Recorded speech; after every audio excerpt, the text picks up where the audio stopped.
What if the government used psychics to spy on secret bases and then actually found them? What if remote viewing, MKUltra, and UFOs weren't just fringe conspiracy theories, but part of an ongoing intelligence operation cloaked in disinformation and occult rituals? I sat down with the man Ryder Lee to expose the real history of Project Stargate, the psychic spies, and how alien disclosure might just be government word magic. This one's wild. Don't miss it.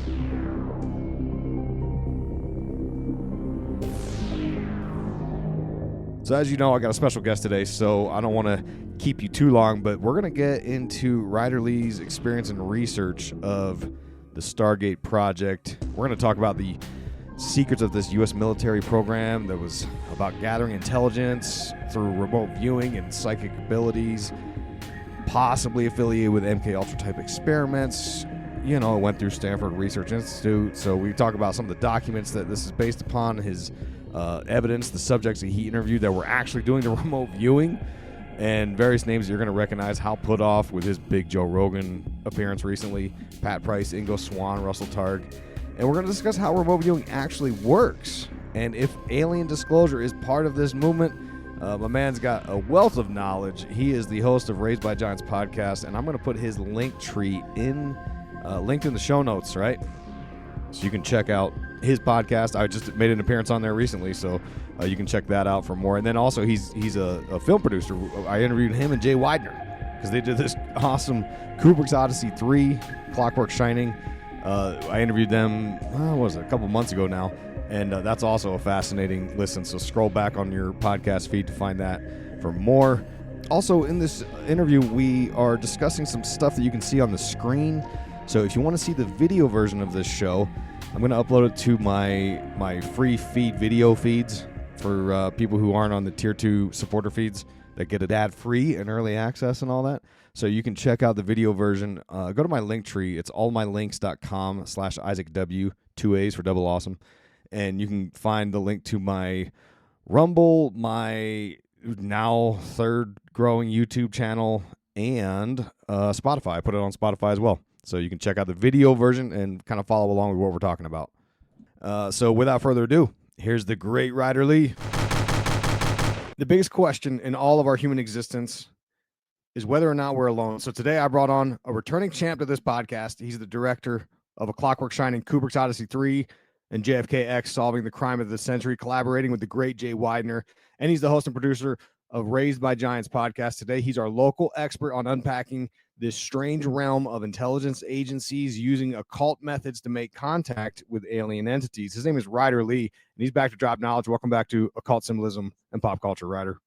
What's going on, Isaac? Thanks so much for having me back on. Really appreciate it. And I'm looking forward to diving into this topic, my friend, because there's a lot to unpack with this thing. And Hal Puthoff was just on Joe Rogan, so this is freaking perfect timing. And I got to say that everything that Hal Puthoff said in the Joe Rogan show is 100% true about remote viewing, because he was the one that kind of started that at SRI.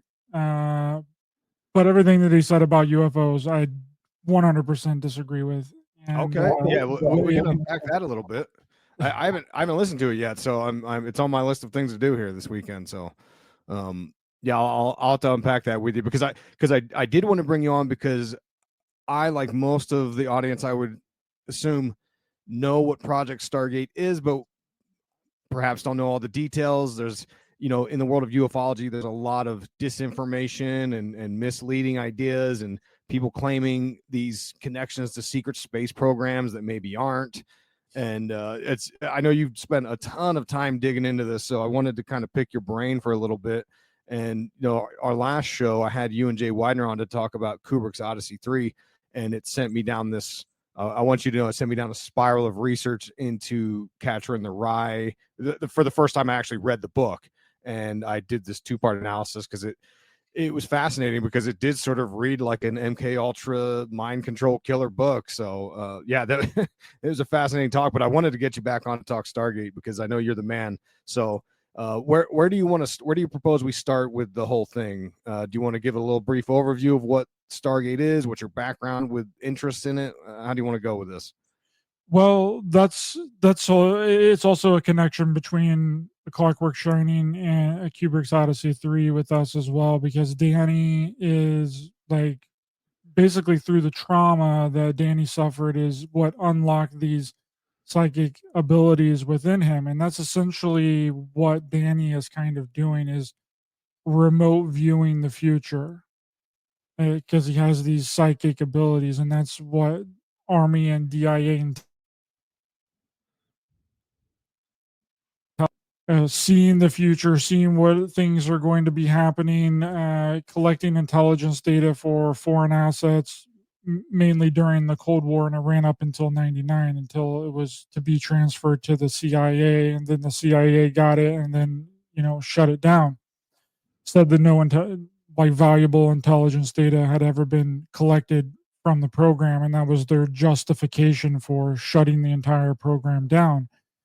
And what got me interested in it was researching MKUltra and reading all of the 149 MKUltra subprojects. And when you're reading through all of those, you'll see that there are 5 MKUltra subprojects that were dedicated to the research of psychic abilities. And then while I was reading that, I was like, okay, well, I know that the government were using psychics at a period of time. So is MK Ultra and the Stargate psychic stuff connected?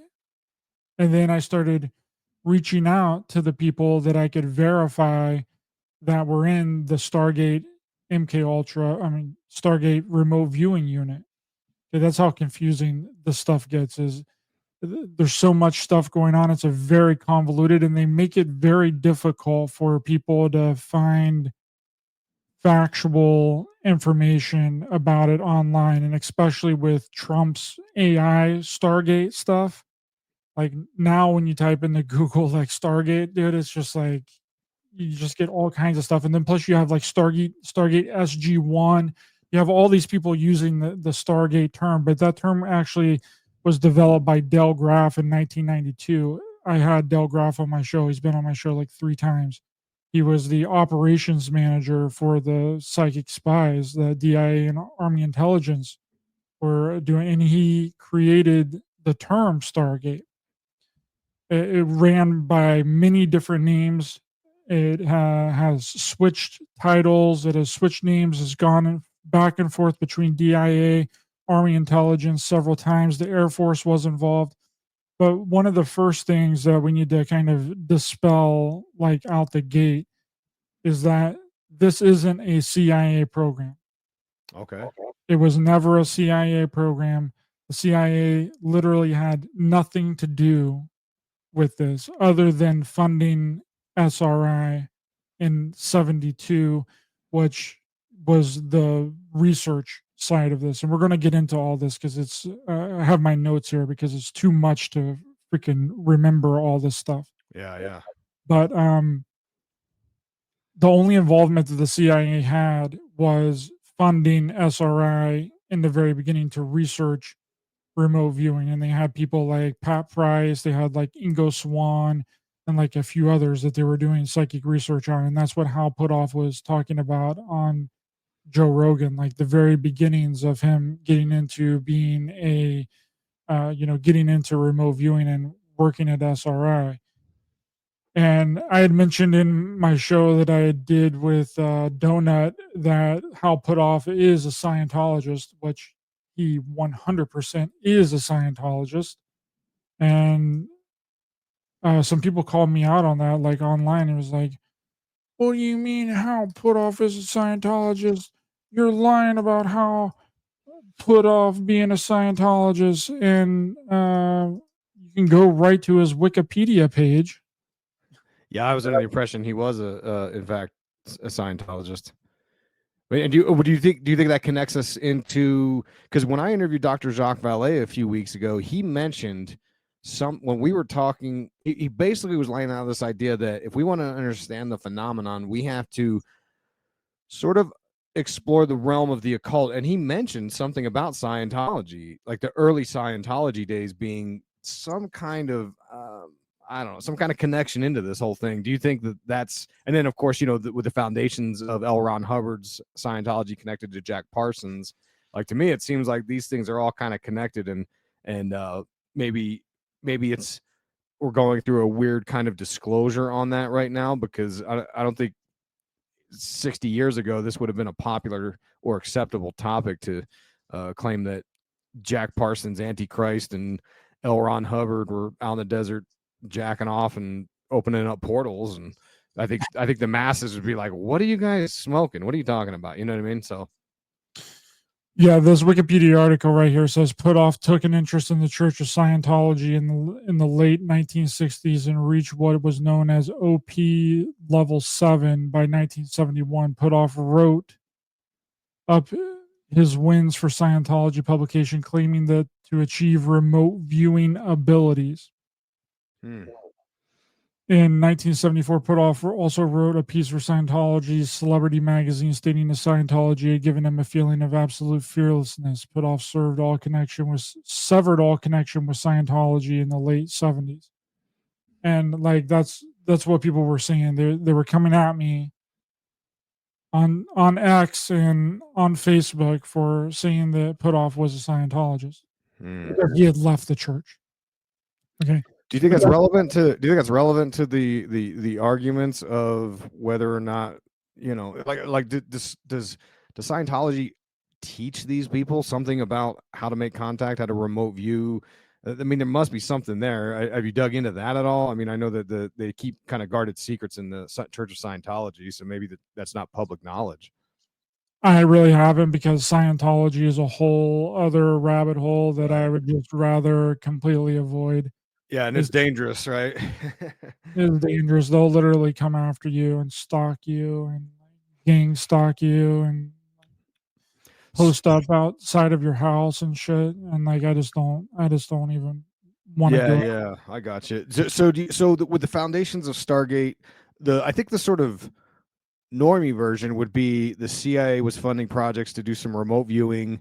Russell Targ was working at SRI, or it was connected with SRI at Stanford Research, and they did a bunch of experimentations of remote viewing. And I guess officially over the years they said it didn't really work, or wasn't conclusive that it worked, so then they shut it down. But when you look at the modern day ufology movement and folks like Chris Bledsoe or Dr. Stephen Greer, who claim that with the right sort of focus or energy or whatever, or inherent psychic abilities, right? Like you were saying with Danny Torrance from The Shining, that there is this ability to make contact. So that's where it gets kind of confusing to me, is like, so were they successful in this and they're just kind of lying to the public, and maybe they changed the name of Stargate? I'm not really sure what to make of all of that.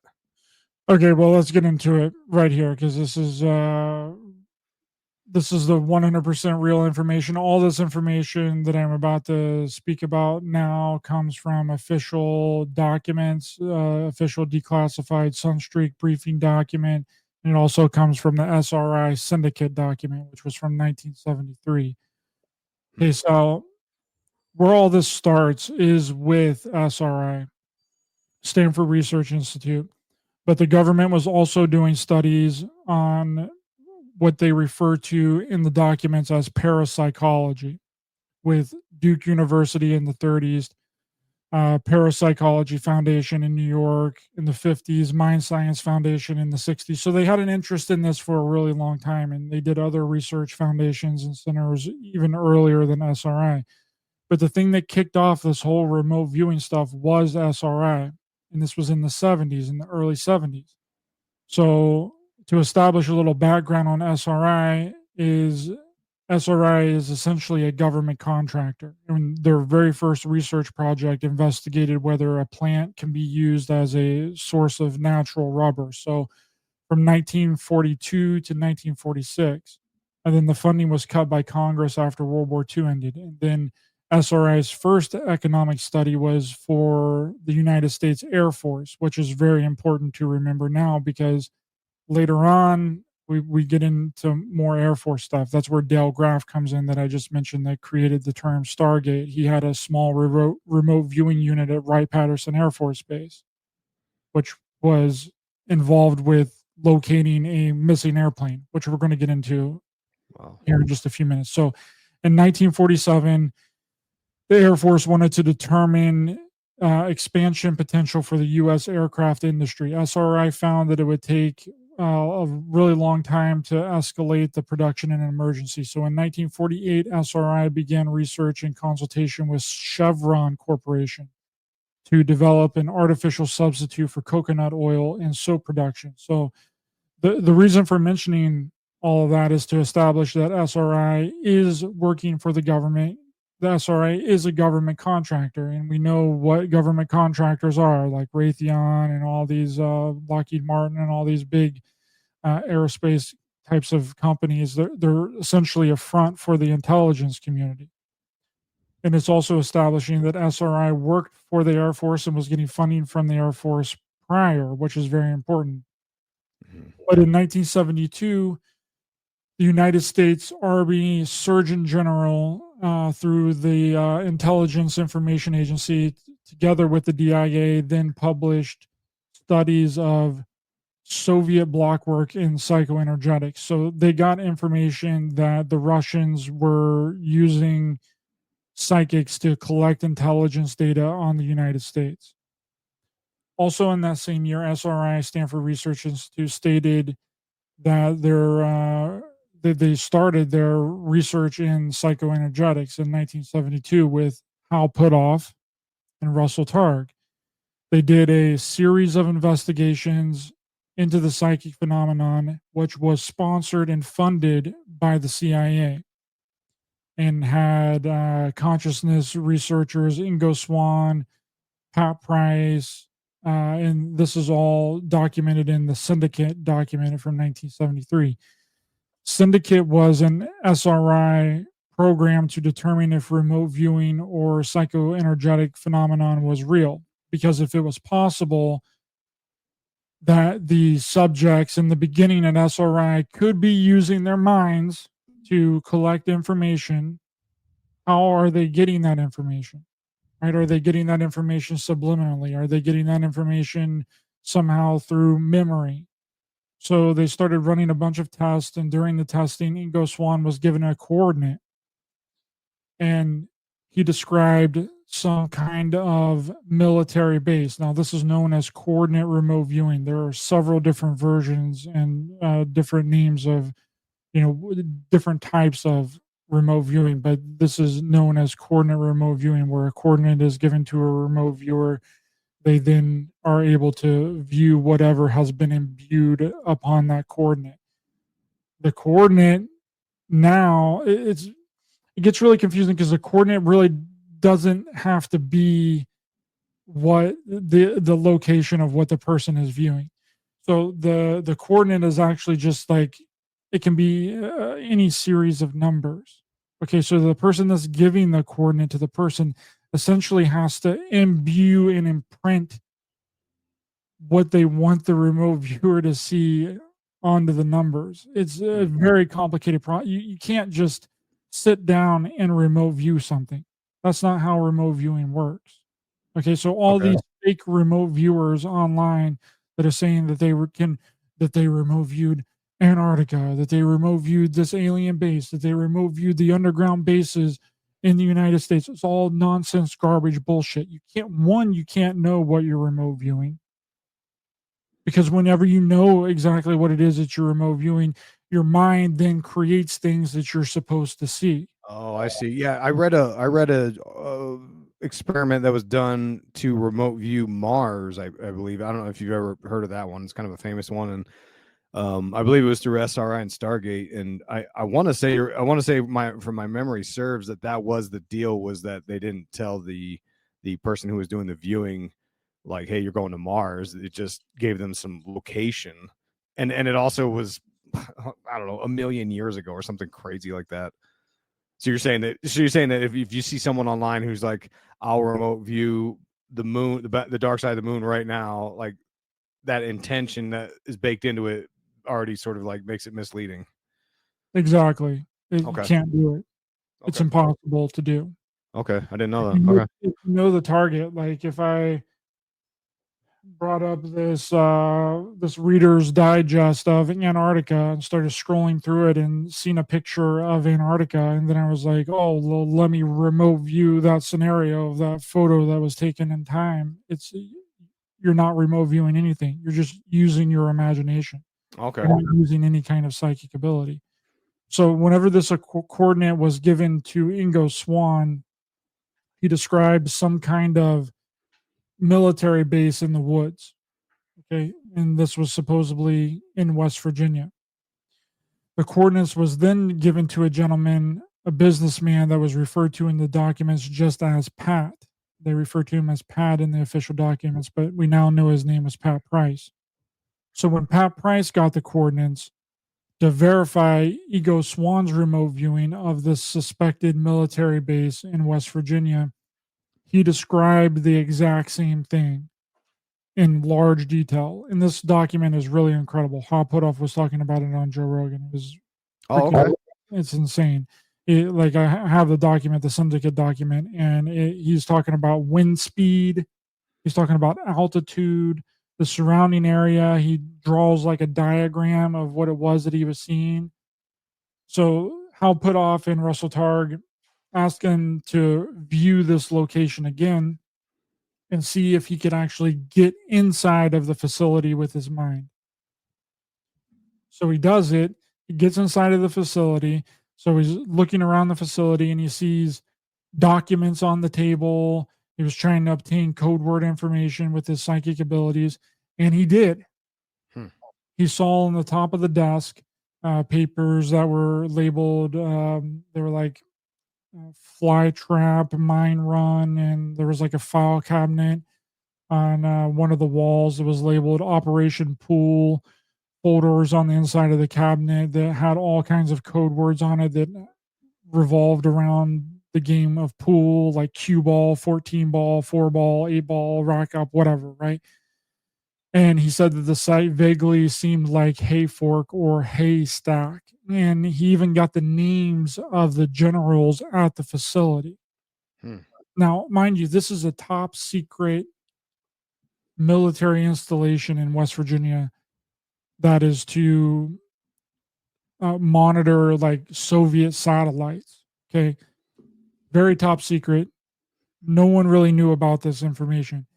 And how they got the coordinate was they were doing this test, and one of the people that gave the coordinate had a cabin out in West Virginia, and he thought that they were giving them the location, the coordinate of the cabin. But right on the other side of the hill of the cabin was this top secret military base. Oh, wow. Okay. So he got the names of the facility. It was like Colonel Hamlin, Major General George Nash, Calhoun, and this got the attention of all of the intelligence organizations. If people can get into our facilities, right, and figure out information about what we're doing, what can other countries do? Are other countries doing this? And I just mentioned that they found out that Russia was trying to use psychic spies to collect intelligence data on the United States, which is another really interesting aspect of this, because Russia got more Nazi scientists out of World War II than the United States got on paper. Now it's reported that the United States got, I think it was 1,500 verified Nazi scientists and aerospace engineers, right? But people claim that it was upwards of, You're listening to the free feed of Occult Symbolism and Pop Culture, which means you're missing out. Help the show out. Get rewarded with bonuses. Join any of my 3 supporter feeds. You'll get the ad-free experience, early access, and unlock hundreds of bonus episodes the free feed losers don't get to hear. You can also score free books, discounted merch, and more. The most popular option is patreon.com/IlluminatiWatcher. The easiest one is Apple Premium, where you sign up on the app. The cheapest one is my own, IlluminatiWatcher.com VIP section. Compare the 3 platforms at IlluminatiWatcher.com. Hit the VIP tab up top. Links are always in the show notes. Ooh, yeah! I'm your host, Isaac Weishaupt, and I'm actually not going to take you down Grifter Alley today. Sort of. If you like the show I put on and enjoy the journey of research we go on to try and make sense of this world full of unsavory characters, all trying to make you believe in their versions of reality, which are often funded by corporate slave masters, foreign governments, or political and religious agendas, then I'm calling on you to help me get our word out there. I need you to leave a 5-star review for my podcast right now. As long as you're not driving, I need you to literally pull your little phone out of your pocket or your purse while I'm talking to you and click on that 5-star rating or review button. If you've got the time, I'd love to read a little blurb about what you like or dislike about the show, but beggars can't be choosers, so I'll be thrilled if you can just leave a 5-star rating right now on whatever app is convenient. Apple is kind of the most popular app, so that would be ideal, but again, whatever app you're using is great. Let's keep this easy for you. I ask this because I oftentimes see 1-star reviews from people who either disagree with me or don't give the show a reasonable effort. And trust me, it's not easy having an opinion that goes against the grains of the normies or even a lot of the truthers, because I find myself in a very peculiar position where I don't fit in entirely in either world. Like I always say, I'm a one-man army, behind the scenes doing everything. So normies are too close-minded, truthers sometimes are too biased, so I'm stuck eating up all these 1-star reviews, and it hurts the show, and the only way to combat that is for you to leave a 5-star rating or review right now. Thank you for your time. Thank you for your support and listenership. I would not be doing this show without you. 20,000, but who really knows? Officially, we got about. I It's a believe lot of Russia got around 6,000. Okay. So, That's a lot of Nazi And it- scientists. I didn't know there was that many. well, half of them were scientists and space engineers, and then the other half of them were their families. Oh, okay. Got it. Okay. Okay, so And, they were. and just to clarify, this is I haven't listened to the Joe Rogan yet. This is the story that Hal Puthoff apparently tells on Joe Rogan recently. Not all of it, some of it. He kind of does an abbreviation. He doesn't go into the history of how, like, what I'm getting into. Oh, He okay. kind of briefly runs into, talks about some of the stuff, but he doesn't actually give you a detailed outline of how everything went, like, essentially in order, right? Okay. So I'm sure that they were really freaked out by the fact that Pat Price and Ingo Swann could remote view this top secret base that literally no civilian should ever know even existed. So in 1976, the Missile Intelligence Agency expressed interest in the United States replication of claimed Soviet experiments into psychoenergetics, right? Because that's the way that supposedly that's the excuse that the intelligence community used to start up these programs, even though that they were funding SRI and they were like kind of shocked and like that this whole thing was real.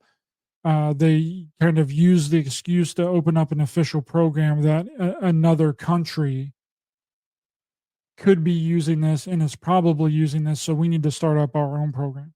And during that same time, the Army Analysis Agency was also involved in the investigation of remote viewing concepts with SRI. So in 1977, U.S. Army Intelligence and Security Command developed a project under the Assistant Deputy Chief of Staff for Human Intelligence, and they called this program Gondola Wish. Now, this program was in Fort Meade. So by 1978, the Army Intelligence conducted that, they essentially concluded that there was sufficient evidence to warrant this psychic spy psychoenergetics program. Okay. To explore intelligence collections of psychoenergetics. The Army then canceled the gondola wish program, and they put like a security blanket over the Army's interest in psychoenergetics. And then they implemented a new program, which was directed toward intelligence collection using remote viewing psychics. And that project was called Grill Flame, to use remote viewing as a data collection or intelligence collection method on foreign targets. That's what they say, foreign targets, right? Okay. By 1987, INSCOM, the United States Army Intelligence and Security Command, they had all the personnel that they wanted in the program. The training was initiated, and the person that trained the Army personnel was Ingo Swann at SRI. So they took all of their Army people, all the Army personnel to SRI in California. Ingo Swann would then train them, and then they would go back to Fort Meade, and then they would, be able to remote view. So now the kind of the issue that they ran into was, would the information obtained from remote viewing psychics be accurate? Would it be reasonable? And would the intelligence community accept it? Okay, because it's one thing to say that this stuff works. Are people going to listen to these psychics whenever they view something? And November 4th, 1979, Army INSCOM tasked to locate a missing naval aircraft. This was the first Grill Flame operational remote viewing session, and the remote viewer located the missing aircraft within 15 miles of where it was down. And based on those results, INSCOM was then tasked to work on additional targets, and this forced the hand of ACSI to go into full swing operations. And so they skipped over a lot of the training processes of the unit because they figured out, oh, well, this works. So we located this airplane, then let's just go into full fledged. Let's just, skip over any of the other training that Ingo's doing at SRI. Now, I actually have a video here of Jimmy Carter talking about it. It's actually a very difficult video to find. I recently was trying to talk about it with Del Graff when I brought him on before, and I couldn't find the original video of it. Let me type in Jimmy Carter.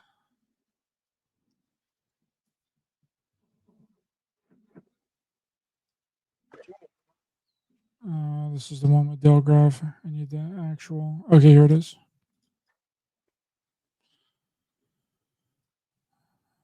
Okay, stop sharing. Bring it up on the. Here it is. Here's President Jimmy Carter. This is safe to use. This is on my channel. The only strange and inexplicable event that has been discussed publicly is that one time we had a small plane go down somewhere in Africa. We needed very much to find out where that plane had crashed, and we were not able to find it by surveillance from our satellites. So the director of the CIA, he was also director of all the intelligence agencies, heard about a woman in California that was a medium, and he contacted her, and she gave him the latitude and longitude of the plane's whereabouts. And the next time one of our space satellites went over that area, we located the plane where she said it was. So that was Jimmy Carter talking about the weird and strange time that the psychic was used to find a missing airplane. But what President Jimmy Carter said is half true. It wasn't a lady in California. That was a misdirection. It was Del Graff's small remote viewing activity at Wright-Patterson Air Force Base, specifically an Air Force enlisted woman named Rosemary Smith. And also, from what I've gathered and talking with the people that are a part of the remote viewing unit, she was also assisted by Gary Langford of SRI, which also helped. But the story is true, but not exactly the way that Jimmy Carter tells it, because this was before the Stargate information was declassified. So whenever he was talking about this, it was still a classified program. Do you think that, not to cut you off, but do you think so?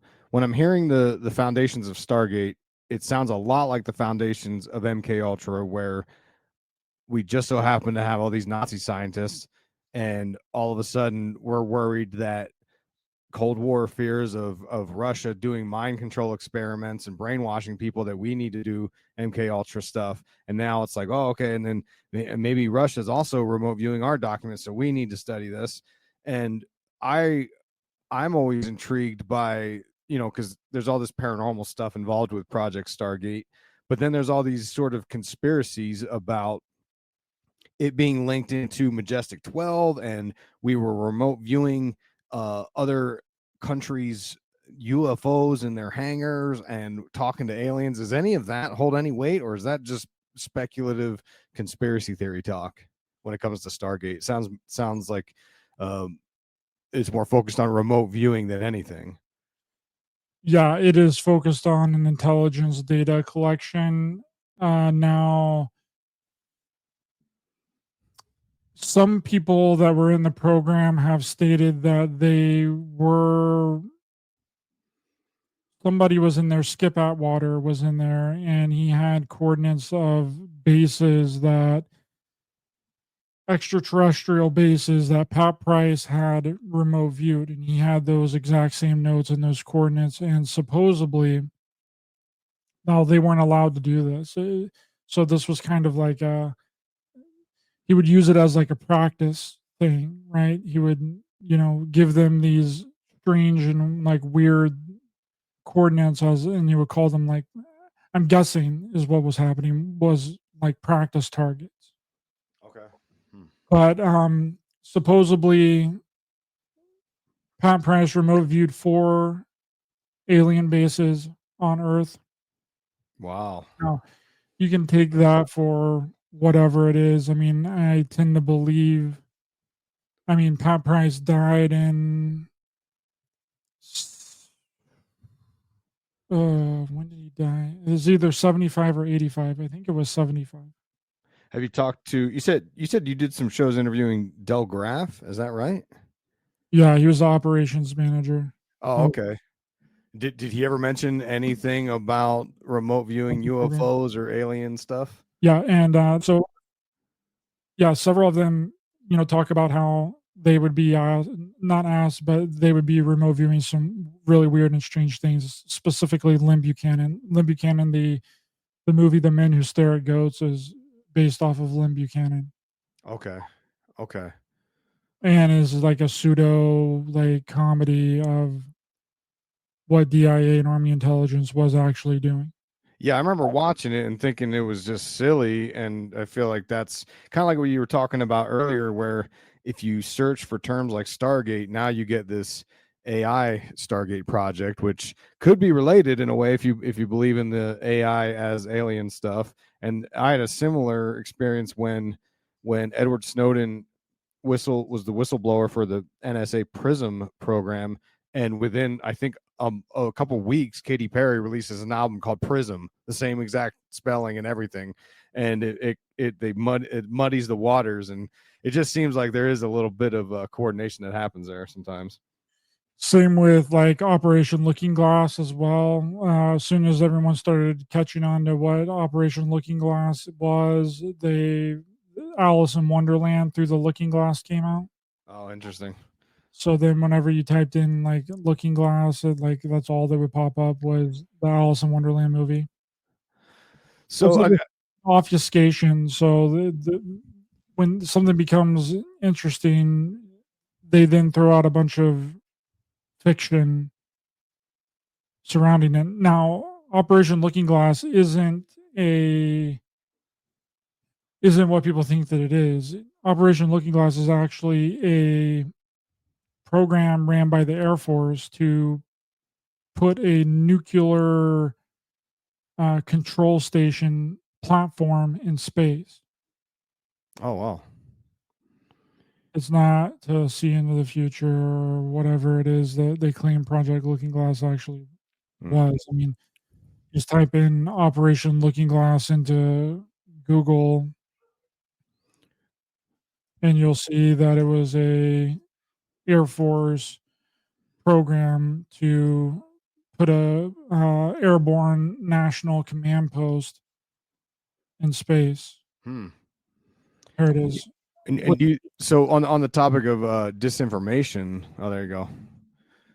Operation Looking Glass or Operation Looking Glass is a historic code name for the Airborne Command Control Center operated by the United States. In more recent years, it has been only referred to as Airborne National Command Post. It provides a command control of U.S. nuclear forces in the event of ground-based command centers have been destroyed or likewise rendered imperable, which is an event the general officer aboard the Looking Glass Services Airborne Emergency Action Officer.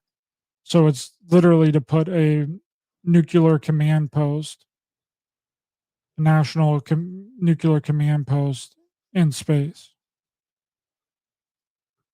Do you think that the disinformation extends to you mentioned the Hal Puthoff interview on Joe Rogan. Which part of that did you think maybe he wasn't forthcoming? Is that what you were trying to imply? I didn't catch the interview, so I'm not sure what to think of it. No, just that whole idea and his outlook on like UFOs. Like he believes that they're 100% extraterrestrial and that aliens are coming here and like all that. And I don't believe that at all. I believe it's all our technology. Oh, you don't even believe in interdimensional aliens. You think all of it's just not real. Okay. I mean, I believe in entities. Of course, there's entities, right? 100% believe that there's entities like all around us.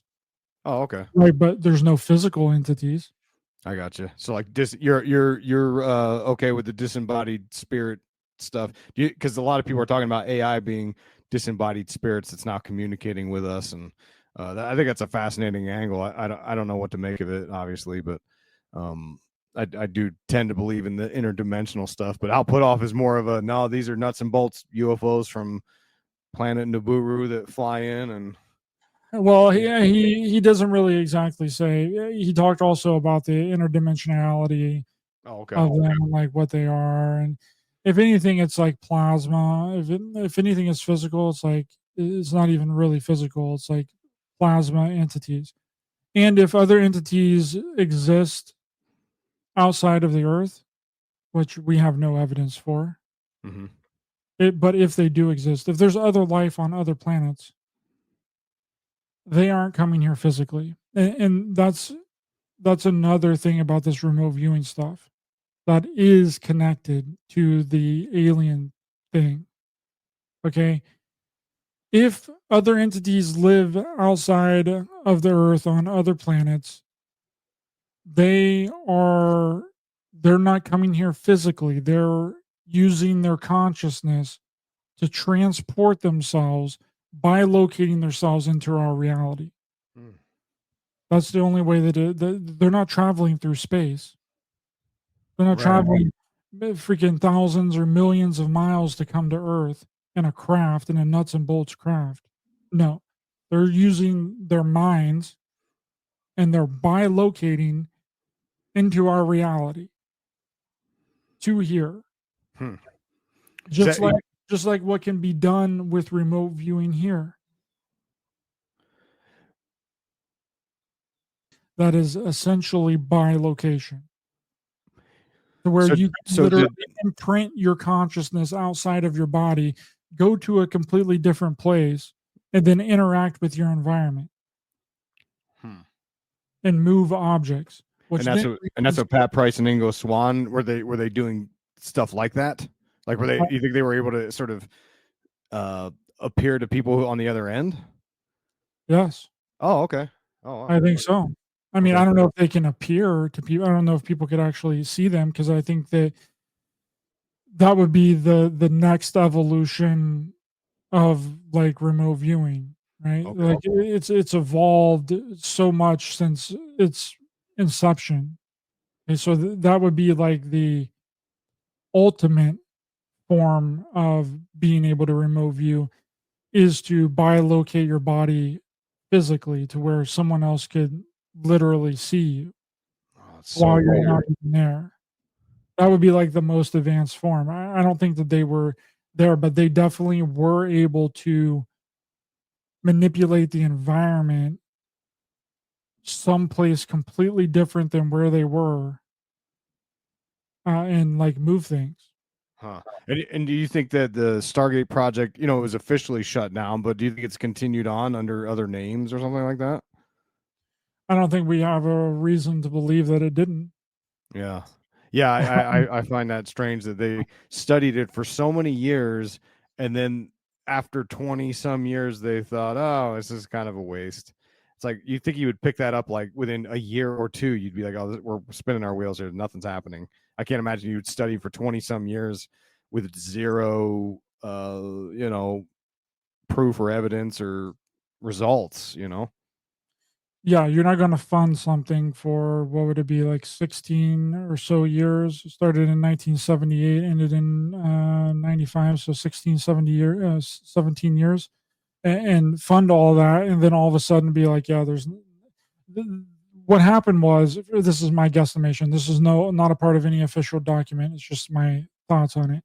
Is that they found a different use for it, and they couldn't take the people that were involved in the initial program, which I have a photo here of all the people that were involved in the official Stargate program. It's only 20 of them. So you got Trent, Ken Bell, Joe McMoneagle, Paul H. Smith, which I've had Paul H. Smith on my show before, Mel Riley, Lynn Buchanan. I've had Lynn Buchanan on several times before, Charlene Kavanaugh, Rob Crawford, Robin D, David Morehouse. I've had David Morehouse on quite a few times. Greg S, F. Holmes Atwater, Linda A, Gene Lessman, Tom M, Fern Gavin, Angela D. I've had Angela D on my show several times. Gabrielle Pattengale, Ed Dames, and Bill Ray. Wow. Those are the only people that were ever in this program. So if your name's not on this list, you were never in the Stargate remote viewing unit. What about Ingo Swann? His name isn't on the list, or He was at SRI. He was never involved. He I never. see. I see. Yeah. He was a research, someone that they were running the test on at SRI. Okay, so Russell Targ, Hal Puthoff, Ingo Swann, they were strictly with the SRI sort of research arm of the Stargate Project, but this is the actual people that. And what would these people do? They would just kind of just sit there on remote view to try to experiment to figure out how to do some intel on other countries and operations. Is that kind of what they would do every day for 40 hours a week? Yeah. And some of these people, they weren't, they would use kind of different methods. Like I'm pretty sure Robin D here, I'm pretty sure she's still involved in some kind of way. I don't have any factual information on that, but she is at least still working for the military. I know for a fact. And do they people are either passed away, dead, or they're teaching remote viewing courses, and they've been on my show. Just like I mentioned, Paul Smith's been on my show. Del Graff has been on my show. Del's not on here. He wasn't an actual remote viewer. He was just the operations manager. David Morehouse has been on my show. Angela Ford, which she changed her name from, her last name used to be Del Fourier or Del Fourier or something like that, but then she just changed it to Ford. Her last name is Angela Ford. But so that's what but Angela, she has a different kind of method. She does like an automatic writing method of like remote viewing. And are they all practicing different techniques in order to do this? Like, is there like psychedelics involved, maybe, or like what kind of occult methods? You just said automatic writing. That's kind of, a form of sort of channeling something to write things down. Do they all employ some kind of method like that? Hey guys, has it pissed you off to watch cryptos fly up in price for over a decade and you've still done nothing about it? It makes sense. Crypto is complicated and it's really boring. Well, here's the good news. You don't need to know a thing about crypto to make the money that so many people have. The copymycrypto.com membership site shows you the exact cryptos that YouTube's James McMahon personally holds, which means you just copy him. It's like having a big brother who knows what he's doing. You don't need to know a thing about crypto or how to invest. You simply copy along. So let me tell you more about James. He runs the Crypto with James YouTube channel, which has over 54,000 subscribers. In the summer of 2020, he told his viewers to buy 26 cryptos. Had you put in $100 into each one, it went on to be worth over $123,000. Of the 26 cryptos, his top pick of the year, the one that he singled out, called Phantom, went up 692 times from what he said. That one call alone has retired a number of people, including guys in their 20s and 30s. Remember, this is public knowledge. You can go to YouTube and verify this yourself. So if you'd like to join the 2,800 members who copy James, then pause what you're doing and head over to copymycrypto.com/Isaac. That's copymycrypto.com/Isaac. That's spelled ISAAC, right? Double A for double awesome. And you're going to find proof of everything I've said, but my viewers get full access for just $1. And you'll join me too, because I'm also a member. I've been watching James's videos and listening to his advice for years now, and I'm telling you, he knows his stuff. I've been banking fatties, and let me tell you, 2024 so far has been real good in the crypto market. And yes, you've missed out on Bitcoin, but there's over 2 million other cryptos. Do you really think you've missed out on all of them?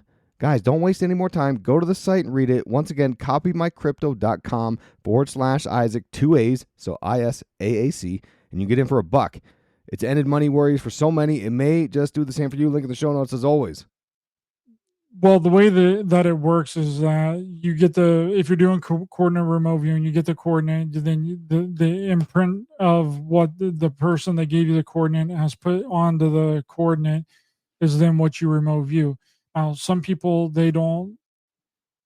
This is the whole weird thing with remote viewing, dude. Is like people think that whenever you remote view, like you literally see things in your mind, like you're at the location, like with your mind. That's not the way that it works. It's feeling. You get feelings, and you sketch these feelings down on like a pad.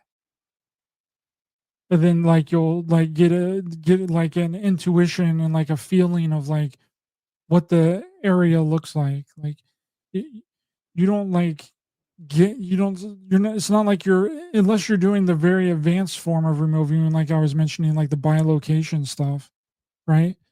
Then if you're just doing regular remote viewing, you're not there at the site seeing the site.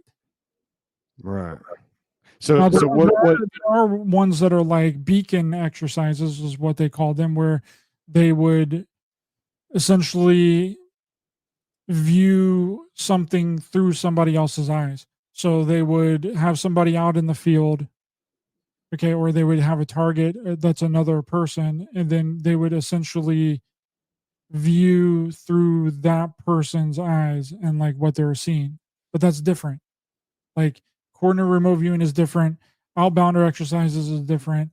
Extended remote viewing is different. There's different things for all these different ways of remote viewing. So whenever people just throw the banner of I'm remote viewing, I can see it. No, you're not, bro. You're just sitting down and you're closing your eyes and you're using your imagination. That's Yeah, I literally feel like that's a fine line to sort of straddle between the two, but it seems like after almost 20 years of research, it sounds like they've got a more of a handle on how you can properly do it, perhaps. Yes, and like I mentioned, there were several times that they were asked to remove you weird, and like I think Ingo Swann seen like the ring around Venus or something like that, or one of the planets before we even discovered that there was a ring around it because he was remote viewing it. So there's a lot of really strange and weird things, but it was mostly focused, like the Stargate program was mostly focused on foreign targets. So they were trying to collect intelligence data on foreign assets. Like Joe McMoneagle would he remote viewed this giant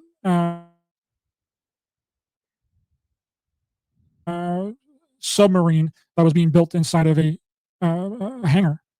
And like no one really believed him that they were like building the submarine. Like how are they building it? He described it and he drew it all out with these like giant like shafts and like arms and stuff like that. And then it turned out that that's exactly what they were doing. So it's like, yeah, it's really wild. But let's finish up on this whole history thing because I don't have too much more. So, the budget was cut between the Army working with DIA because they thought that the program had been double funded. So then they cut funding. Army intelligence then split from DIA. The two separate groups. Army intelligence then developed a different program. So Army DIA had two separate programs at this point. It was called the Army intelligence was called Center Lane. So then in 1983, the gentleman signed a memorandum allowing the resources to be reallocated and used to support Army's program. So they reversed the budget cuts of what happened before that created the Army splitting from DIA. So in 1983, the Army remote viewing special access program Center Lane was decided to be merged back with DIA's Girl Flame program. Okay, so 1984, it was decided that the Center Lane Army Special Access Program that was split from DIA because they thought that it was being double funded should be mixed back in with DIA's Girl Flame. So in 1985, the transfer began from Army's Center Lane project to DIA's Girl Flame program. And that became known under the banner of a DoD Special Access Program. Then the funding was restored. And then the name changed again. Then it was called Sunstreak. And after those combined, Army intelligence kind of like got out of the way because they just took all the people that were working for Army intelligence and combined them back with DIA. But now it's under a DoD banner. So it's a DoD Special Access Program that the DIA is running. And this was to use psychoenergetics, remote viewing as a way to, collect 100% intelligence data. So the program ran under Sunstreak until 91, and then it was changed to Stargate by Del Graff. He changed the names out of his own words because he felt that it described what they were doing better with, the human potential aspect of like what was going on there. So in 95, the program was to be transferred to the CIA from the DoD and the DIA. CIA got their hands on it. Like I mentioned in the very beginning, said that no intelligence data had ever been collected from the program and they shut it down, which 100% was not the case. In all the documents that I have and all the documents that I've read, these remote viewers they turned out to be very accurate. They had drawings, descriptions of areas, the altitude, the freaking wind rate, very descriptive details that they were getting by using their psychic abilities, their remote viewing abilities. So and another thing was that the Air Force, whenever the CIA cut funding to SRI, the Air Force jumped in and started funding SRI from 76 onward. So, the DIA Army Intelligence, they had a contract with SRI. They had contracts with a lot of people because this is another confusing aspect of it where people say, oh, this was a CIA program. Well, the CIA was involved. They were funding SRI, but a lot of these other intelligence agencies were also giving tasking to DIA. So the NSA, CIA were like Air Force. They were giving tasking to DIA for the remote viewers to, look at things for them. Okay. So that's where the confusion come in. But Okay. that's a history of the Stargate remote viewing program. That's fascinating. So it's kind of misleading to say it's a CIA program because it's kind of changed hands and possession a bunch of times. It's kind of misleading to say it was an alien contact program as well. You didn't seem to find any official connections into that were. It didn't seem like that was the main thrust of the research. If there was maybe a couple of loose points where it connected into that, but not the main angle. But that is interesting. It makes me wonder if, because when you see the modern day disclosure movement and people like David Grush, the whistleblower, saying stuff that, well, there's a sort of quantum aspect to this whole thing, implying it as interdimensionality, or Dr. Jacques Vallée implying that maybe there's some methods of contact that we need to consider that might be, quote unquote, occult.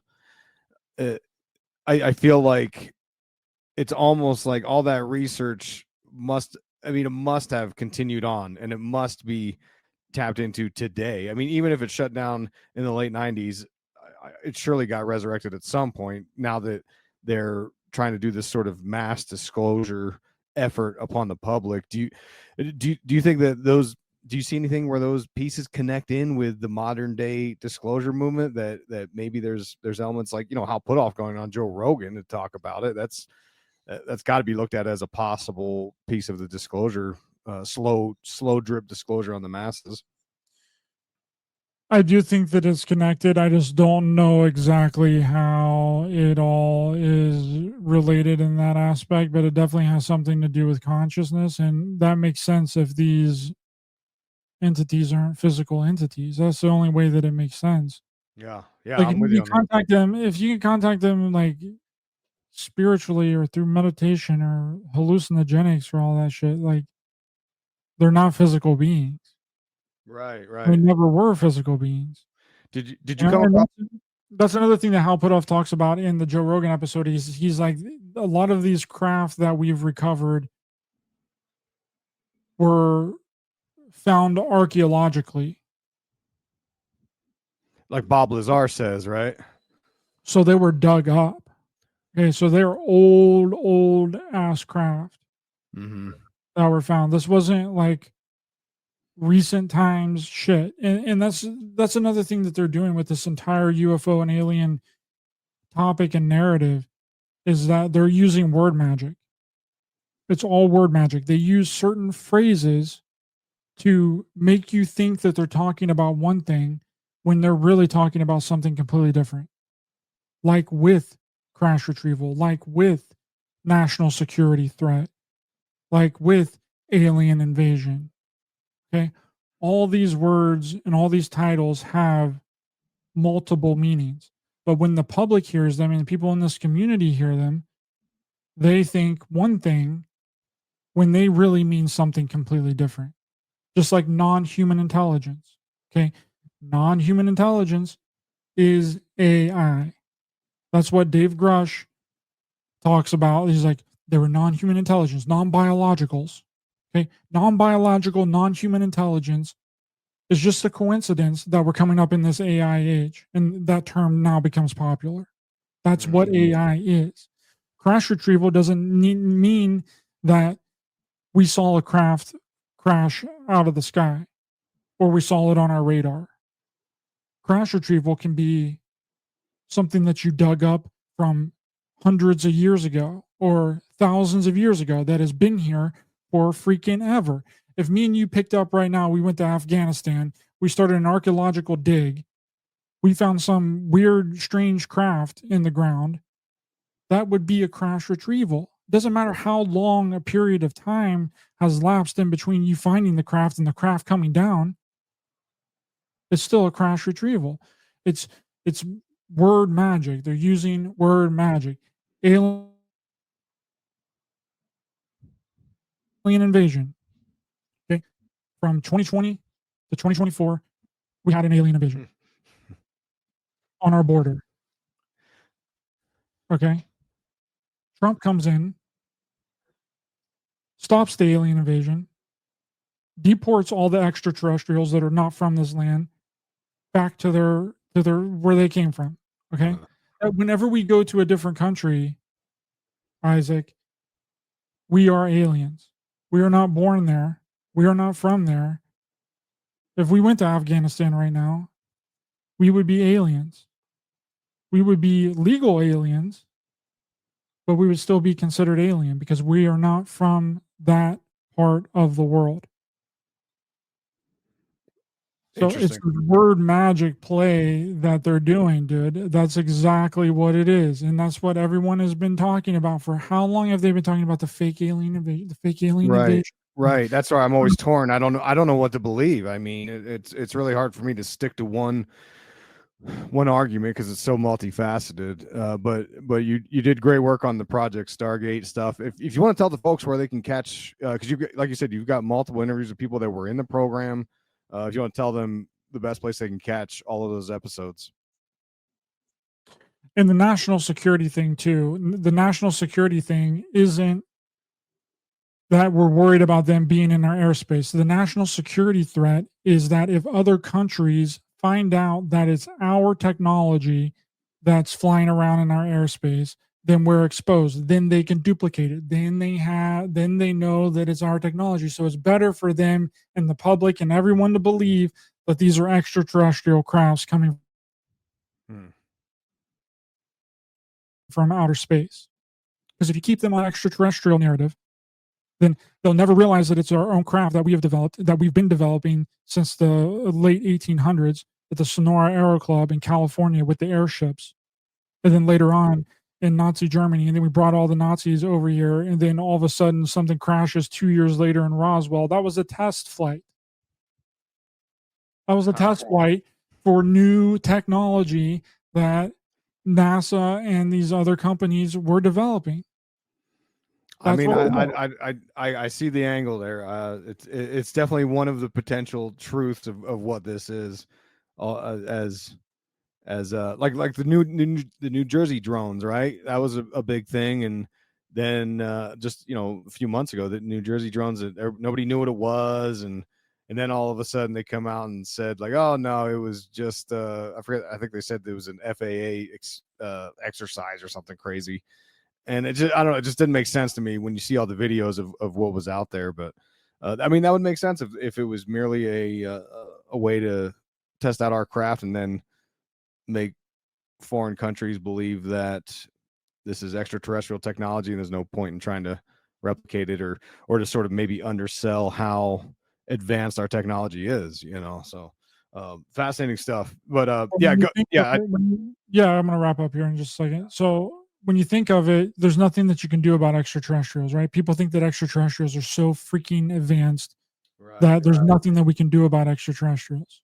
Okay, but if it's our technology, then there's 100% something that we can do about it because it's human technology. So they'd rather keep it in the realm of you can't do anything about these crafts. They're flying with impunity. They're over our airspace. They're doing whatever. It's a national security threat, but that's not what it is. But thanks for having me on, brother. Really appreciate it. If people check out my work, they can find me on Raised by Giants on YouTube and all podcast platforms. If they would like to reach out to me personally, they can find me on X, Twitter at Raised by Giants 8, and on Instagram at Raised by Giants Pod. Appreciate you. Hope everyone enjoyed it. Thanks for having me on. Yeah, that was outstanding. Thanks. I'll put links in the show notes for all your stuff, and we're definitely all going to check out your interviews with the Stargate players. So thanks again for coming back on. Appreciate you.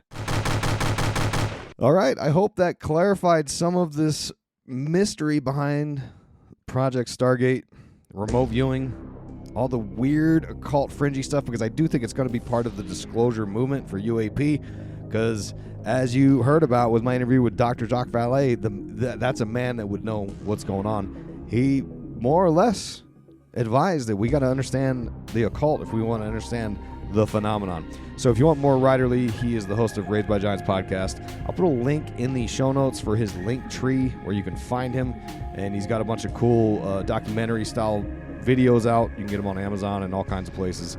And check out my interview I did with him and Jay Widener just a few months ago on Kubrick's Odyssey 3. So just scroll back on the feed and you'll find it. Anyways, yeah, fascinating subject, right? The world is a very strange world, especially when you start understanding the occult underpinnings of everything going on. Now, listen, if you want to support the show, if you like these kinds of interviews, drop a 5-star on the podcast app that you're using. People on my Patreon are always like, where do you want me to drop it? Because Patreon doesn't have a review option, apparently.